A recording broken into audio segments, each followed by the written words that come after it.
Okay, we have a diagram below of a 2 kilogram toy car moving at a constant speed of 3 meters per second.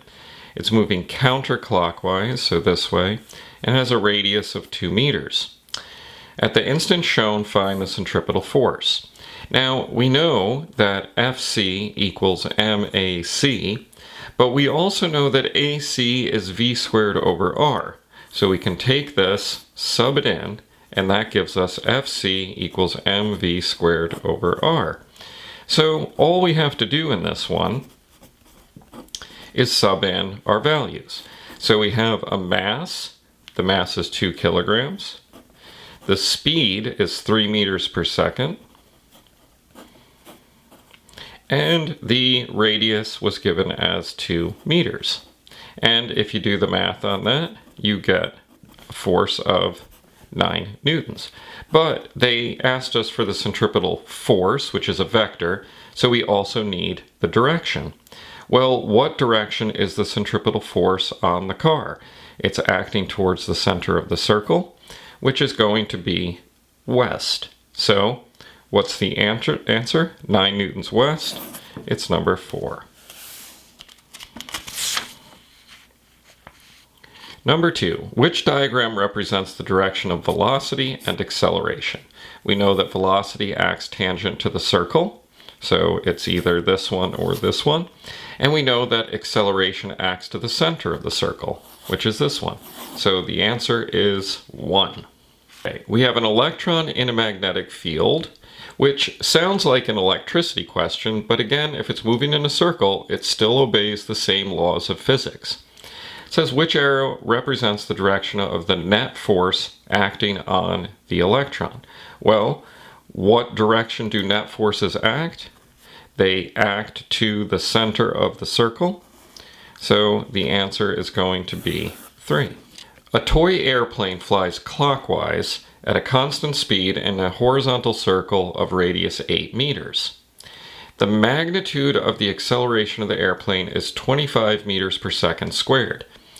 So the diagram shows the path of the airplane as it travels around the circle. So calculate the speed of the airplane. So in this one, they gave us the centripetal acceleration, so we're sort of working this backwards. So the centripetal acceleration is 25 meters per second squared, and we're looking for v in this case, and they gave us r, which is 8 meters. So if you solve for the velocity, or the speed, that comes out to 14.1 meters per second. Question 5 says, state the direction of the velocity at the instant the acceleration of the plane is southward. Well, when is the acceleration of the plane south? It's when the plane is at the top of the path. What's the direction of the velocity when the centripetal acceleration is down? It would be to the east.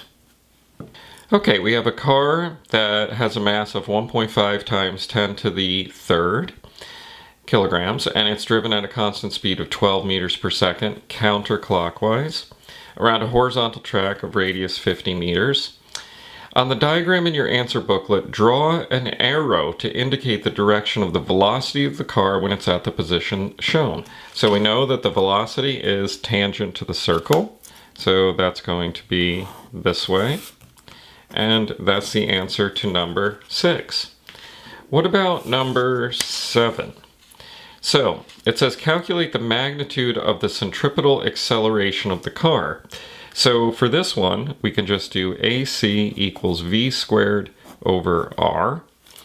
And they gave us the mass of the car, but we don't need it because we have the speed and the radius. So we can say that the speed is 12 meters per second. Then we have to square that, divided by the radius, which is 50 meters. And if you do the math on that, you get 2.9 meters per second squared. Okay, we have a 1,000 kilogram cart traveling at a constant speed of 20 meters per second. They give us the diameter of the track is 100 meters, and what's the centripetal acceleration of the car. So this problem is going to be essentially the same as the problem before. We can do AC equals v squared over r, and we have the speed is 20 meters per second. And they gave us the radius. Oh, we have a trick here.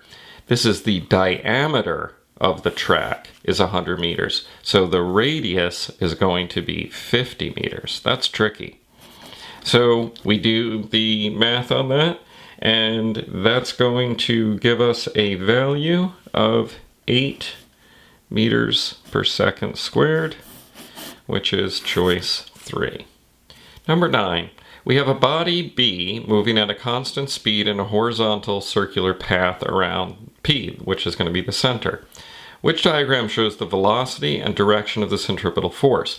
Now notice they did not tell us if it was traveling clockwise or counterclockwise. However, there's only one choice in which the centripetal force is towards the center and the velocity is perpendicular. So what is that? Centripetal force to the center, velocity perpendicular to that, and that has to be the answer number 3. We have a 28-gram rubber stopper attached to a string whirled in a horizontal circle of radius 0.8 meters.